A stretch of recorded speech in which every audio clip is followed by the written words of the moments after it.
Le don de la famille Bernard Arnault au Resto du Cœur, Monsieur Bompard, ne sera pas défiscalisé. Ni défiscalisation, ni contrepartie, contrairement à ce qu'a affirmé votre parti et les membres de la France Insoumise. Est-ce que ce matin, vous excusez de cette méprise? Mais ne dites pas quelque chose d'inexact.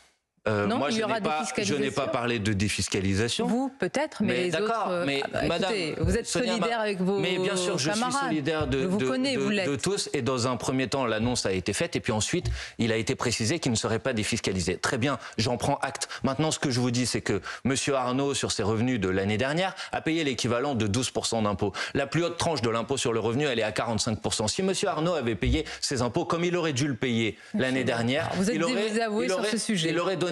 Mais de quoi vous me parlez? Il aurait donné 400 millions d'euros aux caisses de l'État, c'est-à-dire, faites le calcul, 40 fois plus que le don qui vient d'évoquer. J'ai vu votre calcul sur les réseaux sociaux, personne ne peut le vérifier. Par ailleurs, à chaque fois quand les membres de la France Insoumise... Vous m'avez cité Charlie Hebdo tout à l'heure, je vous cite le Canard enchaîné qui a fait un article très précis sur ce sujet. Vous confondez très souvent revenus, dividendes, entreprises et fortune personnelle. Je ne confonds rien. Je parle précisément de ses revenus, pas de sa fortune personnelle. Et je parle du taux auquel il a contribué à la solidarité nationale. Donc, excusez-moi de vous le dire, mais là, c'est vous qui devez vérifier vos informations. Pour le reste, je vais vous dire, c'est une question d'un modèle de société. Certains considèrent peut-être que le modèle de société, c'est un modèle de société dans lequel il n'y a pas de partage des richesses organisées par l'État et on s'en remet à la charité. C'est pas le mien. Mais quand on fait un don de 10 millions, est-ce qu'on s'intéresse pas plus au don on a l'impression que vous vous intéressez plus à ce don qu'aux plus de 100 millions de repas qui sont distribués au Resto du Cœur.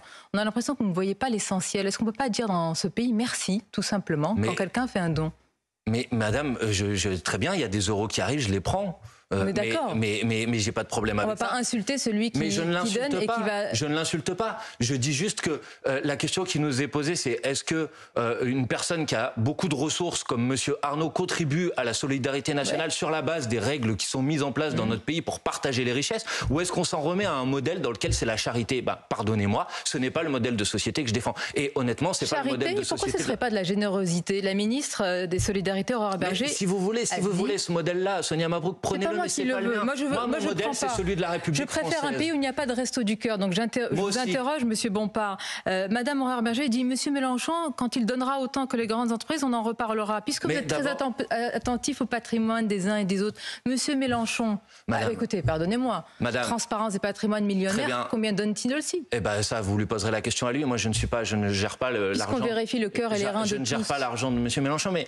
si vous savez que l'équivalent du don qu'a donné Bernard Arnault, si vous le ramener à sa fortune personnelle, c'est l'équivalent pour quelqu'un qui gagne le SMIC d'un don de 30 centimes d'euros. Donc si vous voulez, madame, je peux dire merci, bravo, mais c'est pas mon sujet. Je veux vos convictions, Monsieur Bompard, ce matin.